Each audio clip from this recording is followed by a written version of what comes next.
Olá, amigos do Classe de Professores, que bom estarmos de volta para mais uma lição dentro do projeto da Escola Sabatina. Nessa semana estudamos a lição número 5, Filhos da Promessa. Qual é o tema desta semana? É o desenvolvimento daquilo que já estamos falando nas últimas 4 lições.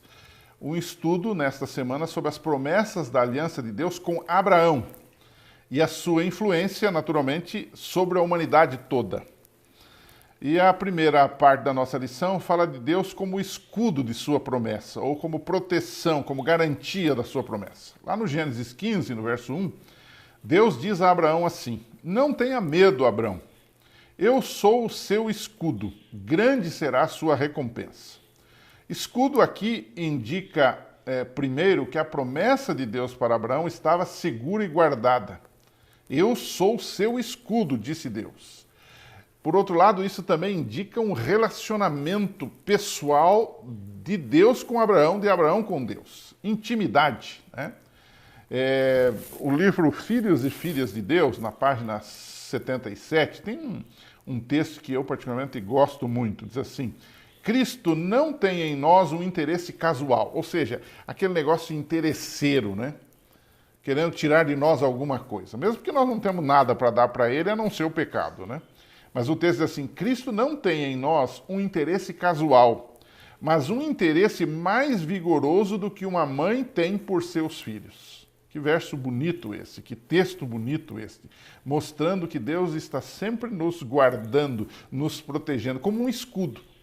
E no caso de Abraão, Deus foi o seu escudo, mostrando o relacionamento que ele tinha com Deus e, ao mesmo tempo, mostrando a proteção de Deus sobre Abraão e o cumprimento da sua promessa, não é? Um segundo bloco, então, nesta semana, poderia ser a promessa do Messias. E a promessa de Deus para Abraão foi, em Gênesis 28, 14, o seguinte: "Todos os povos da terra serão abençoados por meio de você e sua descendência." O que isso significaria, então? Através dos filhos de Abraão, a nação judaica, o mundo seria abençoado sabendo do verdadeiro Deus. Alguns confundem isso e acham que esta bênção é no sentido de que agora era um povo escolhido para a salvação. Um povo que acontecesse o que acontecesse, estava salvo. Uma espécie de predestinação. Não é bem assim. O texto indica sempre um interesse de Deus em escolher um povo para a missão, para representar o seu nome. Quando Deus disse que seriam abençoadas todas as nações, estava falando aqui do objetivo salvífico de Deus e que deveria ser anunciado essa salvação de Deus a todo mundo. É claro que o cumprimento completo dessa promessa, e nesse sentido todas as nações seriam abençoadas, é encontrado em Jesus Cristo, o descendente de Abraão. Paulo disse: "E se vós sois de Cristo, sois descendência de Abraão."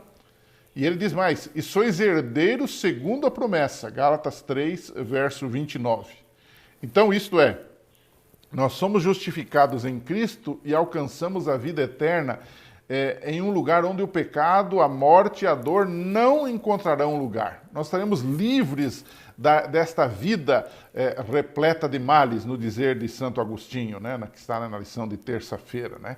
E a Bíblia diz: "E nós vamos estar para sempre com o Senhor." É nesse sentido que a promessa de Deus a Abraão foi totalmente cumprida na história e será cumprida no final através do seu descendente, que é o Senhor Jesus Cristo. E estaremos para sempre com ele no mundo melhor que ele foi nos preparar. E agora eu abri um terceiro ponto dentro da lição, né? O primeiro é a questão do escudo, depois é a questão da promessa, ou das promessas que viriam, e especificamente a promessa do Messias, que estava embutida aí, dentro da mensagem de Deus a Abraão. Mas há um terceiro e último ponto que eu queria que você parasse para pensar, e é desse ponto que nós podemos explorar muita coisa para a nossa discussão da lição nesta semana, né? As dificuldades para o cumprimento desta promessa de Deus. Quais eram essas dificuldades, né? Primeiro, a idade de Sara, né? Isso impedia Sara naturalmente de ter filhos para formar essa grande nação. Deus disse que seria uma grande nação, mas Abraão não tinha filhos. Segundo, o próprio tempo da promessa, né? Abraão, Isaque e Jacó não conseguiram ver o cumprimento total dessa promessa, a formação de um povo. Eles começaram, mas isto não foi possível ver cabalmente. Não é? Nós hoje podemos ver isto em Cristo, na igreja e na promessa de Deus da formação de um povo, que hoje chamamos de o Israel espiritual. Não é? O Israel da fé, não mais do sangue, mas filhos de Abraão, que é o pai da fé. Depois da formação do povo, ainda restava a dificuldade de o povo obedecer a Deus e ser uma luz entre as nações. Então, essas eram as dificuldades que se tinham. E a gente percebe que o povo de Israel antigo acabou não cumprindo essas prerrogativas, essas demandas de Deus, esses sonhos de Deus, essas promessas de Deus para eles naquela ocasião. Não é? E eu queria terminar a lição dessa semana colocando algumas coisas para você. Você lembra que em Gênesis capítulo 11, verso 4, nós temos a história da Torre de Babel. E nós temos ali a fama dos seus construtores. E já no capítulo seguinte, no capítulo 12, no verso 2, Deus diz a Abraão o seguinte: eu tornarei famoso o seu nome e você será uma bênção. E aí eu queria que você trabalhasse um pouquinho com seus alunos e perguntasse o seguinte: qual a diferença entre as duas famas, né? Por que uma fama era desagradável a Deus? Os homens da Torre de Babel queriam construir e se tornarem famosos no mundo. E Deus se desagradou desta fama.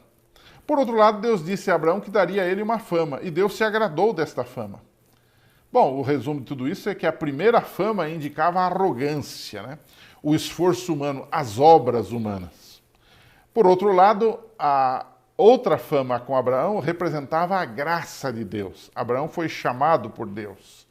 E o mais interessante é que o texto diz: eu o tornarei famoso. Não é você que pelas suas obras vai se tornar famoso, mas é pela minha graça, pelo meu poder que você vai se tornar famoso. Então são duas famas diferentes. Converse um pouquinho sobre isso com seus alunos, faça-os opinar sobre isso, é muito importante para fixar bem o assunto da lição desta semana. Que Deus abençoe. A gente volta por aqui na próxima semana, se Deus quiser. Um abraço e até lá.